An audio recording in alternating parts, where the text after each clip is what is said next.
Here is how to make chicken and gnocchi soup. First, you're going to take garlic, onion, celery, and carrots, and you're going to put them in some olive oil and saute those bad boys up. I used 1 medium onion, 5 or 6 pieces of garlic, 1.5 carrots, and 2 small stalks of celery. Once the onions are translucent like so, you are going to want to add 4 cups of chicken broth. That's actually this whole thing. I just did not realize that. Now bring this bad boy to a boil. Just kidding, I forgot this is also when we add our chicken. I'm using canned chicken. I'm just doing, I use 2 12-ounce cans. Then you also want to add your thyme and your basil. Okay, now bring it to a boil. Now, once this baby is boiling, you're going to want to add your gnocchis. It says to stir them in gently. I don't know if they're sensitive or what, but I'm just going to dump them in there. Yeah, I'm just going to do that. Oh, also, make sure you salt and pepper before you did this. I forgot to tell you that too. Also, that was 16 ounces of gnocchi. Now, you want to let this boil again for 2 to 3 minutes, and then you're going to let it simmer for 10. I know many people are confused as to what a simmer is, so let me be clear. A simmer is a low boil. It's not turning it all the way down. You just reduce the heat a little bit. That's what a simmer is, okay? Boom. That's the simmer. Boom. Okay, so the most important part of this recipe, the most important part, you cannot skip this step or it will turn out garbage. While it's simmering, you reward yourself with a beer. This should be wine because this makes me think of Olive Garden, which is why I'm making this because I was craving it really, really badly. But you know what? I don't have wine, so reward yourself with a beer. Most important step, won't turn out right. Gotta do this. Just don't reward yourself with too many because then this happens. I'm not pushing out. This is just what I look like. Alright, we're back. I turned the heat up a little bit because I threw in about a half a can of beer. You can do that. It adds an interesting flavor. Now, you want to go for the half and half. Boom, boom, boom. Sorry, so this is 2 cups half and half, or as I did it, you can do 1 cup of milk and 1 cup of heavy whipping cream, which is just cream. Either way, it's going to turn out the same because that's what half and half is. It's half cream, half milk. So, stir that in nice and... Alrighty, now that we got all that nice and stirred on in there, is this not looking just like Olive Garden? I mean, tell me that doesn't look like you just came to Olive Garden, you're in their kitchen. Alright, now you're going to want to take the... So this is actually spinach and arugula. For me, I got a mixture of both because I really love arugula. The recipe actually just calls for spinach, but also I added way more veggies to this than like it usually has. I don't know if you can tell just how much more I added. I doubled my numbers that I gave you. Was all doubled the amount of veggies that they called for because I really love my veggies. So yeah, it's basically done. Let it cook for a couple minutes, basically until the spinach and arugula is tender, and it's finished. It's actually really, really amazing.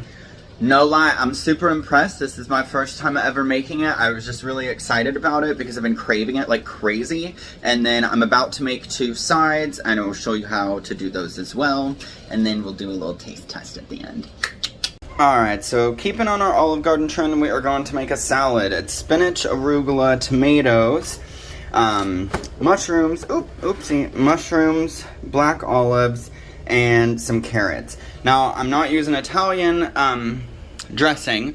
What I'm using is one that I just made. It is half lemon juice, half olive oil, pepper to taste, and the zest of 1 lemon. So your total amount, because I did a 1/4 cup of each, should be half a cup, a roundabout. This is going to separate after every time you use it. So my recommendation is to do the following. Put this in an old jar, like so. Oh, some of the pepperies are at the bottom. That's fine. And then just keep the lid on that. You can also do this with a water bottle, and that way you can just always have it shooken up.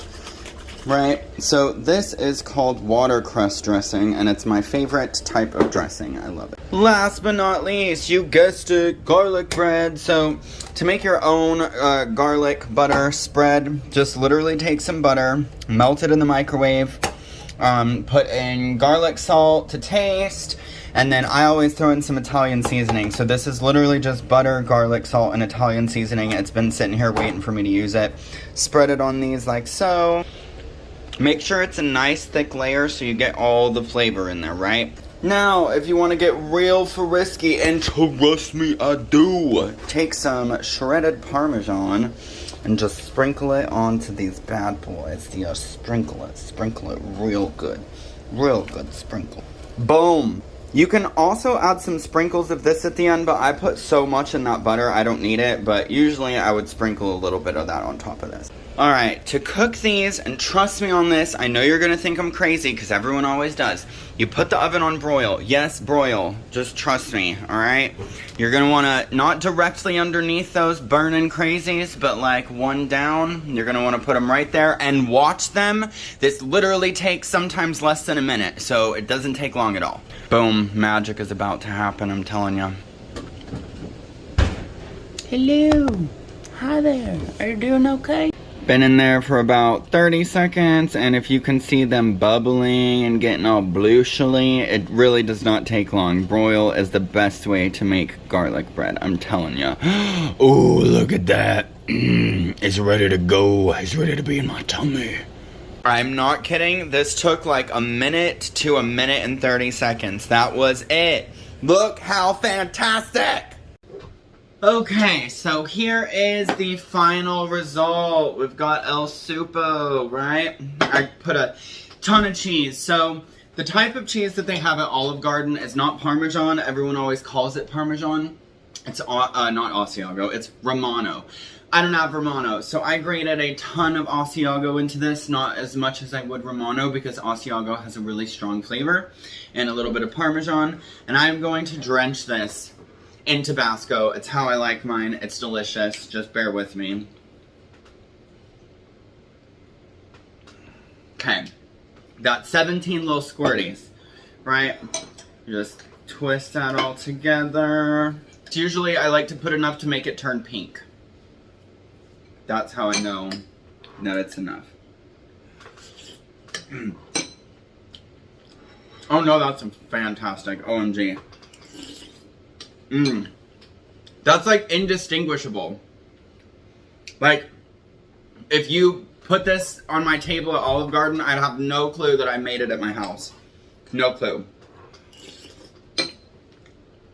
Yes, that's amazing. Oh my god. Amazing. Now, let's see. I don't know how this is going to turn out with the dressing I like, because I added a bunch of stuff I've never put in it before.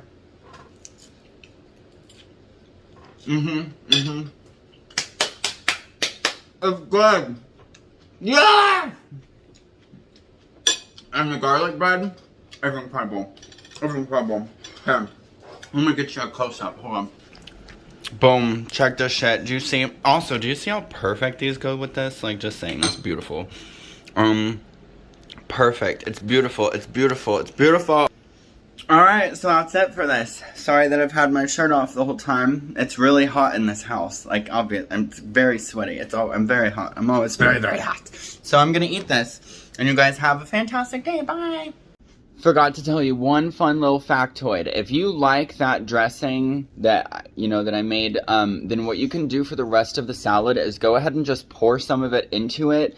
As you know, the tomatoes will go bad really, really quickly, but if you pour the lemon in, lemon acts as a preservative, so it will keep it way fresher for longer. It should last a few days as opposed to like one day. So yeah, do that. Okay, now, bye!